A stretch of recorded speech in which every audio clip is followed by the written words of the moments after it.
السلام علیکم ورحمۃ اللہ وبرکاتہ۔ ان حضرت صلی اللہ علیہ وسلم نے فرمایا، مجھے دوزخ دکھلائی گئی تو اس میں زیادہ تر عورتیں تھیں جو کفر کرتی ہیں۔ کہا گیا حضور کیا وہ اللہ کے ساتھ کفر کرتی ہیں؟ آپ صلی اللہ علیہ وسلم نے فرمایا کہ خاوند کی ناشکری کرتی ہیں اور احسان کی ناشکری کرتی ہیں۔ اگر تم عمر بھر ان میں سے کسی کے ساتھ احسان کرتے رہو، پھر بھی تمہاری طرف سے کبھی کوئی ان کے خیال میں ناگواری کی بات ہو جائے تو فوراً کیا اٹھے گی کہ میں نے کبھی بھی تجھ سے کوئی بلائی نہیں دیکھی۔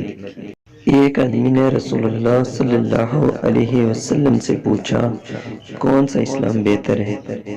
آپ صلی اللہ علیہ وسلم نے فرمایا کہ تو کھانا کھلائے اور ہر شخص کو سلام کرے، خواہ اس کو تو جانتا ہو یا نہ جانتا ہو۔ اللہ پاک عمل کی توفیق عطا فرمائے، آمین یا رب العالمین۔